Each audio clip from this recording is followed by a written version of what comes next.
Ces résultats ont été formidables et le résultat le plus palpant, c'est surtout les résultats liés à l'existence même des hommes et puis des femmes. Au niveau des femmes, ça a permis d'augmenter le revenu. Donc chez nous, avant ce financement, les jeunes filles partaient en exode en masse, depuis bien avant les récoltes. Aujourd'hui, avec ce financement, ça a totalement freiné l'exode rural au niveau des jeunes filles. Au niveau des femmes ont vraiment des ressources qui leur permettent, ou des revenus qui leur permettent aujourd'hui de prendre en compte et de prendre en charge les enfants au niveau de la famille. Parce que comme vous le savez, en Afrique, et particulièrement vers chez nous, c'est la femme qui est le pilier du ménage. Les occupations de l'enfant, c'est sa vestimenture, les frais d'entretien de l'enfant, les frais d'ordonnance et tout ce qui s'ensuit, pratiquement c'est la femme qui s'en charge. Donc l'augmentation de revenus contribue efficacement à la santé du ménage, à la santé de l'enfant, donc à la santé de la famille. Ensuite, le revenu de la femme permet aussi de prendre en compte beaucoup de charges essentielles du ménage, donc de la famille. Ensuite, au niveau des hommes, beaucoup de jeunes qui partaient en exode, aujourd'hui avec les projets de RNA, et puis les projets des parfums, et les projets également de mise en défense, ça permet de donner une certaine occupation aux jeunes, ce qui fait qu'ils ne partent plus en exode rural. Voilà. Ma présence ici signifie les engagements qu'on avait pris par rapport au financement qu'on a eu, qui ont beaucoup servi, je peux dire, dans le cadre de la GRN et dans le cadre des OCAC. Ça a été vraiment un emploi pour les jeunes, pour vraiment amortir l'immigration des jeunes qui sont là-bas et qui ont eu, en quelque sorte, ils ont eu des emplois.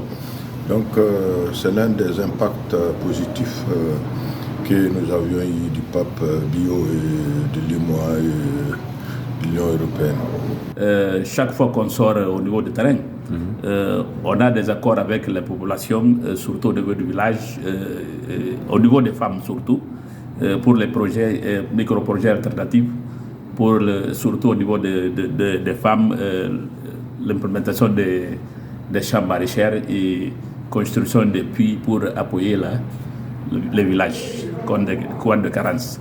Quelle est la place des nattes dans la vie des femmes de votre village? La place des nattes de notre village, les nattes, on les vend pour utiliser pour faire nos difficultés en famille et on les tisse aussi pour meubler les maisons d'une femme mariée Peul.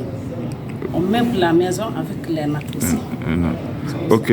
Donc, les nattes sont des sources de revenus pour les femmes de votre village? Oui, les nattes sont des sources de revenus pour les femmes de notre village. Maintenant, quels sont les résultats de cette subvention? Ça vous a permis à faire plus de nattes? Ça nous a permis d'augmenter beaucoup de nattes. Avant, chaque semaine, chaque mois, chaque femme amène 10 nattes. Maintenant, chaque mois, on a 20 nattes chaque femme. Par rapport au financement des femmes de la commune rurale de Korarou, et je vous avoue que ça a apporté un impact très très très positif. Parce que nous, les collectivités, c'est l'impact que nous pesons sur ça, c'est par rapport à la montée de l'économie.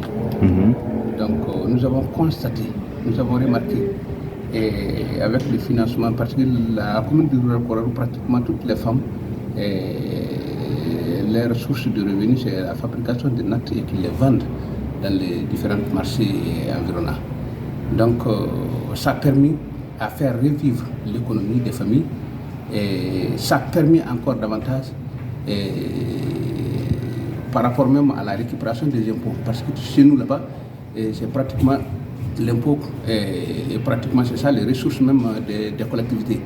Donc ça a favorisé davantage aussi aux femmes à la contribution même